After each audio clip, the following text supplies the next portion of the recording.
Hello दोस्तों, स्वागत है आपका अपने चैनल अनलिमिटेड क्रिक टॉक पर। एलएसजी की एक और हार और अब क्या करेंगे राजीव गोयनका। क्योंकि आपको पता होगा एलएसजी के ओनर है राजीव गोयनका, और जब से उन्होंने एलएसजी की फ्रेंचाइजी ली है हमेशा से कामना करते हैं कि एलएसजी मैचेस जीते, टूर्नामेंट जीते, प्लेऑफ में क्वालिफाई करे।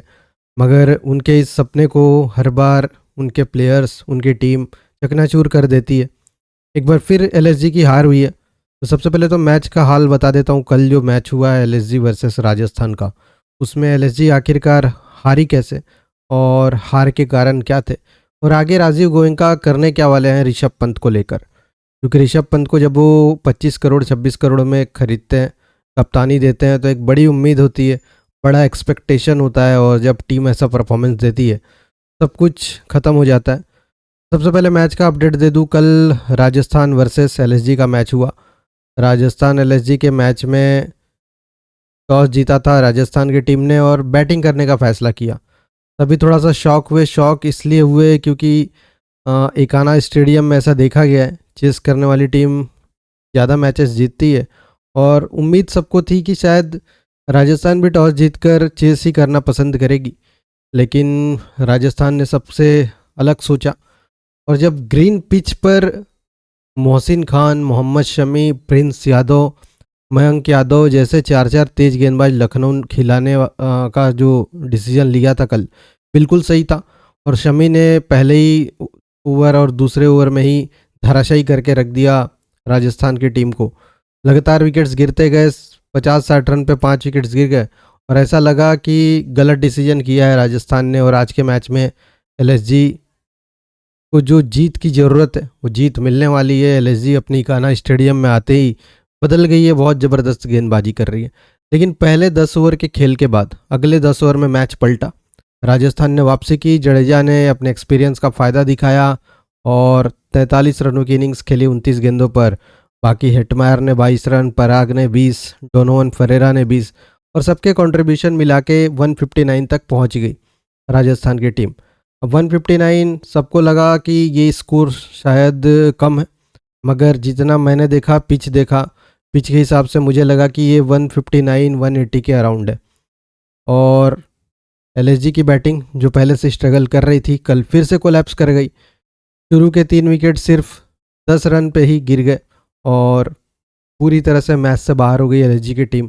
बाद में कोई उम्मीद ही नहीं बची थी, और बाकी बल्लेबाजों ने भी निराश किया। निकोलस पूरन ने सबसे ज़्यादा, सेकेंड हाईएस्ट, सबसे ज़्यादा मिचेल मार्श ने 55 रन 41 गेंदों पर, निकोलस पूरन ने 22 रन 25 गेंदों पर बनाए। वहीं राजस्थान की तरफ से ज़बरदस्त गेंदबाजी की जोफ्रा आर्चर, नांद्रे बर्गर और ब्रजेश शर्मा ने 3 विकेट्स, आर्चर, बर्गर और शर्मा को 2-2 विकेट्स मिले। तो राजस्थान के तेज गेंदबाजों ने भी अपना धमाकेदार परफॉर्मेंस किया और दिखाया कि इस पिच पर सिर्फ लखनऊ के ही गेंदबाज नहीं, हम भी बहुत कुछ कर सकते हैं। और ज़बरदस्त परफॉर्मेंस देकर फाइनली राजस्थान को जिता दिया। एलएसजी की हार हुई।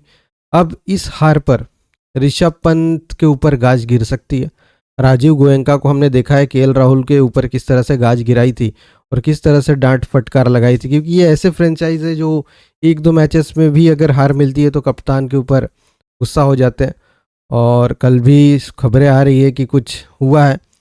अब ऐसे में खबरें ये भी हो सकती है कि आगे आने वाले मैचेस में कुछ ना कुछ तो बड़ा होने वाला है एलएसजी की टीम में। लगातार मैचेस हार रही है। इस हार के बाद पूजी पॉइंट्स टेबल पर 9वें नंबर पर पहुंच गई है। 7 मैच में सिर्फ 2 जीत 5 हार। अब ऐसे में प्लेऑफ की राह मुश्किल हो गई है। अगले बचे 7 मैचेस में से कम मिनिमम 6 तो जीतने ही पड़ेंगे प्लेऑफ के लिए क्वालिफाई करने के लिए। तो राजीव गोयनका नाराज़ है और देखते हैं क्या डिसीजन लेते हैं। लेकिन उनकी जो टीम की स्ट्रेटेजी है, कप्तानी है पंत की, वो सब कुछ बिखर कर रह गई है। पहले 10 ओवर में इतना डोमिनेट करने के बाद अगले 10 ओवर में कैसे कोई टीम आप पे हावी हो सकती है। तो कहीं ना कहीं कैप्टन स्ट्रेटेजिकल एरर था, और मेन गेंदबाजों से गेंदबाजी नहीं कराई उन्होंने, मेन गेंदबाजों को आराम दे दिया। और दिग्वेश राठी, मयंक यादव ने अपनी, जो मयंक यादव की गति है उसका अच्छा इस्तेमाल किया राजस्थान के बल्लेबाजों ने। तो ये कुछ टैक्टिकल एरर था। बाकी अब राजीव गोयनका क्या डिसीजन लेते हैं ऋषभ पंत को लेकर, उनकी टीम को लेकर, उनकी कप्तानी को लेकर, ये देखने वाली चीज़ होगी। तो ये मैच अपडेट था कल के में हुए मैच का। जहां एलएसजी की हार हुई है और आरआर की जीत हुई है। और भी लेटेस्ट अपडेट के लिए चैनल को लाइक शेयर सब्सक्राइब कर लें।